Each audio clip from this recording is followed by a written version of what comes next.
Hello everyone, welcome to my channel. आज हमारा सफ़र जो है वो स्टार्ट होता है गुजरात टू द्वारिका।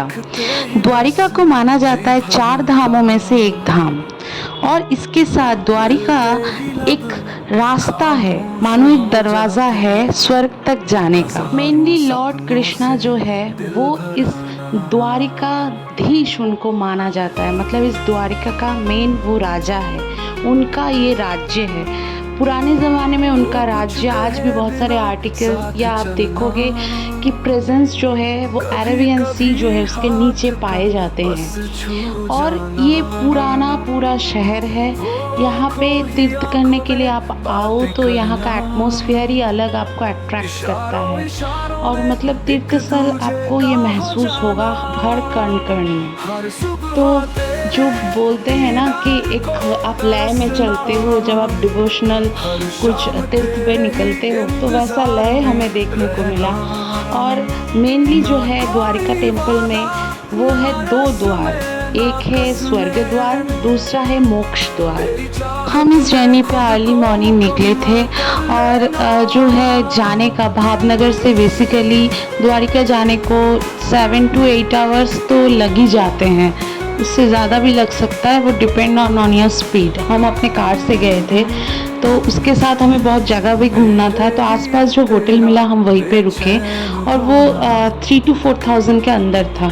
द्वारिका टेम्पल अभी हम मतलब फ्रेश होके फिर हम शाम के लिए दर्शन के लिए जा रहे थे। आसपास जो आपको दिखेगा बहुत अच्छा मार्केट है, और छोटा सा एक मतलब ये भी बना हुआ है, जो ब्रिज, पुराना ब्रिज था, उसके नीचे बहुत सारे मतलब वाटर स्पोर्ट्स अट्रैक्टिव बना हुआ है। तो मेरे बेटे को बहुत पसंद आया, उसको मतलब जिसकी करना था तो उसने ये ट्राई किया, अकेले ही हमने छोड़ दिया। तो वहाँ छोटे छोटे बच्चों के लिए बहुत कुछ है, वहाँ पे कैमल राइड भी है, हॉर्स राइड भी है। तो ये मेनली मंदिर से जाने का जो मतलब प्लेस है वहीं पे आपको देखने को मिलेगा। बहुत बड़ा नदी, और साथ ही साथ वहाँ पे पुल बना हुआ है। ये पुल पुराना है, जाना आना फिलहाल तो उस पुल में बंद है, और नया रास्ता बना हुआ है। ये टाबू माना जाता है द्वारिका, जो मेन जो द्वारिका जो टाबू है वहाँ भी हम जाएंगे मंदिर को देखने। बहुत सारे लोकेशन हैं जहाँ हम घूमेंगे, धीरे धीरे बताएंगे आपको। तो ये जो उसका राइड था बहुत अच्छा लगा। फिर वो थोड़ा जिद करने लगा कि मुझे कैमल राइड भी करना है, सो वो कैमल राइड कर रहा है अपने पापा के साथ। सो ये एटमॉस्फेयर शाम का था। मेनली हम सुबह मतलब अर्ली मॉर्निंग निकलने के बाद शाम तक हम पहुँचे हैं, और पहुँचते पहुँचते थोड़ा शाम हो गया, तो इवनिंग का जो दर्शन है, आरती दर्शन, वो हम देखे। और साथ ही साथ यहाँ पे जो छोटे छोटे मतलब बच्चों के लिए चीज़ें थे उसका भी हम मज़ा लिए। मेनली द्वारिका में एक बहुत मान्यता है कि आप अर्ली मॉर्निंग दर्शन का बहुत भीड़ होता है कि भगवान जागते हैं वो देखो, और इवनिंग के दर्शन का भी थोड़ा भीड़ रहता है, डिपेंड ऑन कि आपका सीज़न कैसा है। अगर बारिश का टाइम होगा तो थोड़ा सा भीड़ जो रश होता है कम होता है, ठीक है। और गर्मियों की छुट्टी में खास करके यहाँ पे बहुत भीड़ होता है। और आप अगर देखो द्वारिका में जो है वो पास में ही टेम्पल के साइड में ही पार्किंग बहुत अच्छा बना हुआ है। और पार्किंग का जो चार्ज है वो 50 रुपीज़ से स्टार्ट है, डिपेंड कि आगे जाके वो कितना इंक्रीज़ होता है। तो हम पास में ही लिए थे, मंदिर के पास में ही होटल के, हमें जाने आने में ज़्यादा टाइम ना लगे, इसलिए हम तुरंत आके फ्रेश होके ही हम शाम के दर्शन के लिए निकल गए। ये मेनली बेसिकली होटल था, हम पास में ही है, वहीं पे उसके साथ ही रेस्टोरेंट था। वहीं पे मेनली द्वारिका का जो मेन प्रसादम है यहाँ एक मिलता है द्वारिका में, स्पेशली प्रसाद, वो खाने को बहुत अच्छा लगता है, तो वो हमने टेस्ट किया। उसके बाद हम दर्शन करके सीधा चले गए जो मेन वहाँ पे रुक्मणी देवी टेम्पल है, वो भी बहुत मतलब मान्यता है माता रुक्मणी, तो वो टेम्पल दर्शन किए। आसपास में ज़्यादा एकदम अर्ली मॉर्निंग गए थे, तो उनका जो वेशभूषा था रुक्मणी देवी का वो तैयार नहीं हुए थे रानी के वेश में, तो हम गए सुबह अर्ली मॉर्निंग, दर्शन करके आ गए। मंदिर थोड़ा सा मतलब ओपन ही हुआ था, ज़्यादा मतलब दर्शनार्थी है उनके लिए खुला नहीं था प्रॉपर।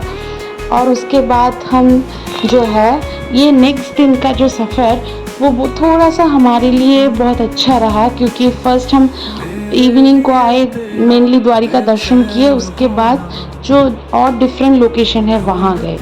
ये आप जो टेम्पल देख रहे हो, ये 12तम ज्योतिर्लिंग माना जाता है शिव जी का। ये नागेश्वर टेम्पल है, और जितने ज्योतिर्लिंग आप देखोगे शिव जी के, वहाँ बहुत रश होता है, इतना रश कि आप पूजा नहीं दे पाओगे। पर यहाँ इस ज्योतिर्लिंग में मैं जब गई, ये ज्योतिर्लिंग है लेकिन यहाँ मैं शांति से बैठ के पूजा दे पाई। हाँ, पूजा के लिए स्पेशल पूजा भी है, स्पेशल दर्शन भी है, उसके लिए आपके अमाउंट जो है अलग अलग है। और बेसिकली यहाँ आप अपने ट्रेडिशनल यहाँ धोती पहन के पूजा देना होता है। तो हम जो है शिव जी के ऊपर पानी चढ़ाए थे और पूजा भी दिए थे, और साथ ही साथ वहाँ का जो प्रसादम है वो भी ले आए। तो आप अर्ली मॉर्निंग जाओ तो रश थोड़ा कम होता है। और ये पूरा मंदिर का साइड आप देख रहे हो, जहाँ बहुत कुछ आप देखने को मिलेगा। जैसे एक होम यज्ञ है, वहाँ पे गाय को खिलाते हैं। ये बड़ा शिव मूर्ति बना हुआ है बाहर, जहाँ आप फोटोशूट करते हो। ये पूरा मंदिर का स्ट्रक्चर है। तो आसपास आपको पार्किंग और खाने पीने का दुकान ज़्यादा कुछ नहीं पर मिल जाएंगे छोटे मोटे। तो ये नागेश्वर टेम्पल दर्शन करने के बाद हम जो पुराना ओल्ड द्वारिका है वो दर्शन करने के लिए निकल गए। ये अरेबियन सी आप देख रहे हो, इसका नज़ारा भी बहुत सुंदर है, और यहाँ भी हम कुछ ना कुछ तो प्लानिंग कर ही लेंगे। चलिए चलते हैं हम नेक्स्ट डेस्टिनेशन पे। ये जो आप देख रहे हो, ये जो नया ब्रिज बना है, पहले तो द्वारिका से बेट द्वारिका जाने के लिए नाव चलती थी। आजकल नाव जो है वो बंद हो गया। बोटिंग आप कर सकते हो, हमने भी किया है, वो भी आपको दिखाऊंगी। ये है मेन ब्रिज जो नया बना है अभी, और बहुत अच्छा खूबसूरत ब्रॉड वे है।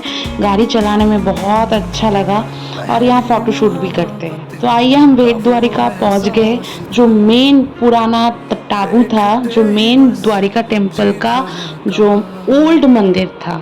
आप जो पहले देखे वो न्यू मंदिर है, जो द्वारिकाधीश टेम्पल के नाम से जाना जाता है। ये भेट द्वारिका के नाम से जाना जाता है। यहाँ ये अरेबियन सी है, यहाँ बोटिंग चलती है। मेरा बेटा टेम्पल घूम के थोड़ा सा बोर हो गया, तो उसके फ़न के लिए हम थोड़ा बोटिंग किए और बहुत मज़ा आया। अरेबियन सी के बीचों बीच ये हमारा पहला एक्सपीरियंस था बोटिंग करने का। इतना बड़ा सी और इसके बीच में बोटिंग करना बहुत ही अमेजिंग एक्सपीरियंस है। डर भी लग रहा था, थोड़ा एक्साइटेड भी थे, बढ़िया था। पर ये बोटिंग जो है आपको मतलब एज यूजुअल अवेलेबल आपको नहीं मिलेगा। वहाँ ऐसा होता है कि बहुत लोगों की सवारी होती है तभी जाके बोटिंग फुल होता है, या तो आप प्राइवेटली बुक कर लो, नहीं तो आपको वेट करना पड़ेगा। तो हम ये बोटिंग करने के बाद नेक्स्ट निकल गए सी बीच में।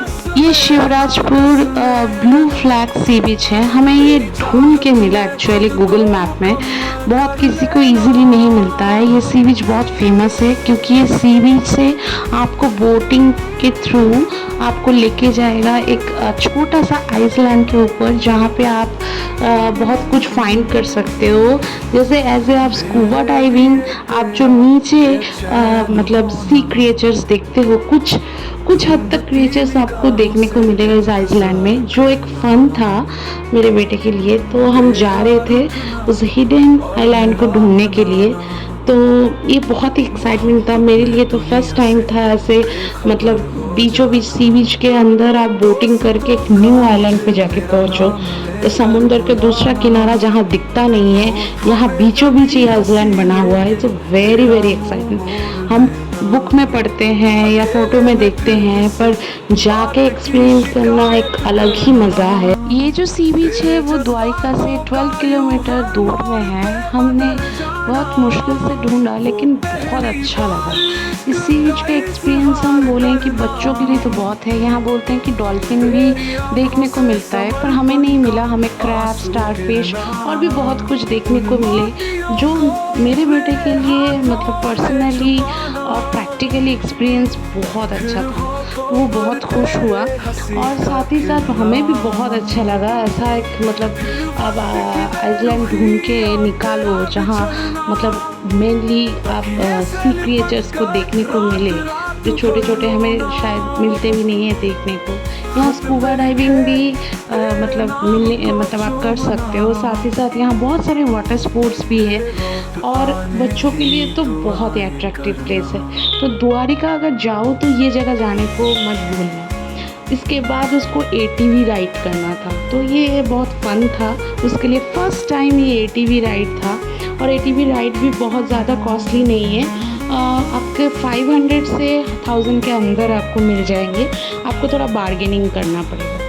फर्स्ट डे हम तो द्वारिका इवनिंग को पहुँचे और द्वारिका देश जो टेम्पल है वो दर्शन किए। उसके बाद के दिन नागेश्वर टेम्पल और आप उसके साथ द्वारिका भेंट और जितने भी एक्टिविटीज़ फन थे वो की। इसके बाद हम आगे डायरेक्टली सोमनाथ, जो ज़्यादा दूर नहीं है वहाँ से, लेकिन हाँ हमारे लिए थोड़ा सा टफ हो गया क्योंकि हम एकदम जो आरती दर्शन है वो एकदम मतलब क्लोजिंग टाइम से कुछ ही देर पहले पहुँचे हैं। थोड़ा रात हो गया था, रात के 8:30 बज गया था। वहाँ से डायरेक्ट हम वहाँ चले गए और होटल में रुके नहीं। मंदिर के सामने पार्किंग एरिया है और वहाँ चार्जेबल है। हम रात को होटल में रुके। एक्चुअली मंदिर सुबह 6 बजे से रात के 10 बजे तक खुली होती है और आप पूजा दे सकते हो। और हम होटल में रुकने के बाद डायरेक्ट बैक टू होम। सो दोस्तों, आपको ये सफ़र कैसा लगा ज़रूर मुझे बताएं, कमेंट करें, लाइक और शेयर करना ना भूलें। सो गुड बाय फ्रेंड्स, स्वस्थ रहिए, अच्छे रहिए, हमारे साथ बने रहिए नेक्स्ट ट्रिप में जाने के लिए। Bye bye, see you soon.